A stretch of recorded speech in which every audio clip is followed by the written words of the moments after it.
Drinking, a pastime that over 10.8 million Brits do in excess, posing serious health risks on themselves and other people. Alcohol causes 10% of the UK burden of disease and death, making it the third biggest health risk issue factor in the UK. What I want to do is look at the stereotypes surrounding student drinking. It's a common perception that uni life entails binge drinking and little work. I interviewed Prima Chander about her views on student drinking. So Prima, do you drink regularly or in excess?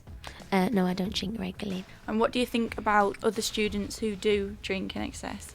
What I personally think as a Christian, the reason why I don't drink is because first of all it says in the Bible that you need to be sober, because then I know like when I'm not sober, I know that I'm not in control of my own actions. So I just basically think the same when everybody else drinks. I just think that you're not in control of your own actions. It does make me conscious when I see other people drink, because it makes me think like I want to step in, but then it's like I don't have control over them. As much as you may be feeling like you're having fun, you need because you're just putting in the drink into yourself and you're having like a good time, but then you don't actually realise what it could be doing inside if you excess and things like that. What do you think about the stereotypes surrounding students and drinking? I think it's actually not what you think it is. Like the stereotype that I had when I was in high school, ready to like go to university as a student, everyone told me that they get drunk every night, things like that, but actually it's just hyped. Like it's actually just a lie. Until you actually have the experience, that's when you come to understand that not that many people drink, and if they do, they don't do it all the time. Younger people tend to drink more heavily, exceeding 8 units for men and 6 units for women on a single occasion. In the UK in 2011, 314 people between the ages of 15 and 24 years old died due to alcohol-related diseases. Every year in the UK, more than 10,000 fines for being drunk and disorderly are issued to young people aged 16 to 19. This shows the real issue with students and the problems surrounding drinking. I'm here with Katie Butler, who is a regular drinker. So I'd just like to ask you, Katie, how often do you drink?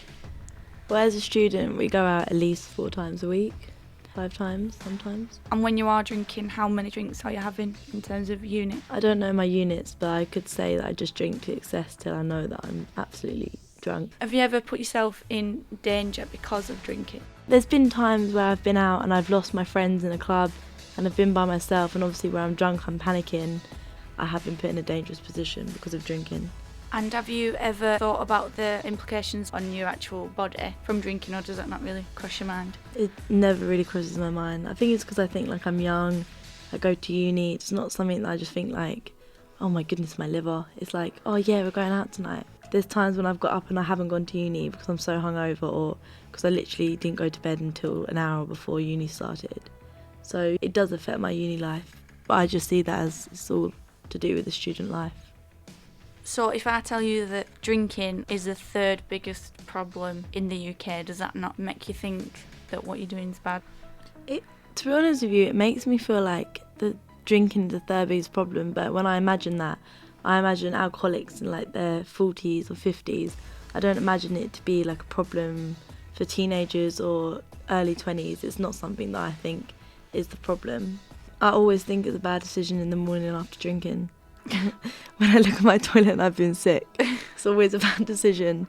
But in terms of, if I have something important to do the next day and I think, oh, we'll just go out for one drink, like I won't drink much, we'll go clubbing, we'll be back early. There is times when I thought like you could have done something, like you could have thought, like be sensible about that. Like once I was so drunk, I was going to Liverpool and I set my alarm and my train was at 3 and I was woke up at like 3:30, missed my train. And that was literally £40 down the toilet because I couldn't afford another one and you couldn't exchange your ticket.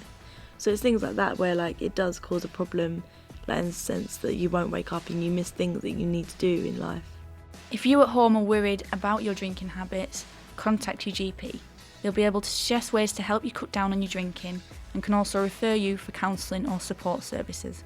You can also ring Drinkline, the National Alcohol Helpline, on 0300 123 111. It's free and confidential.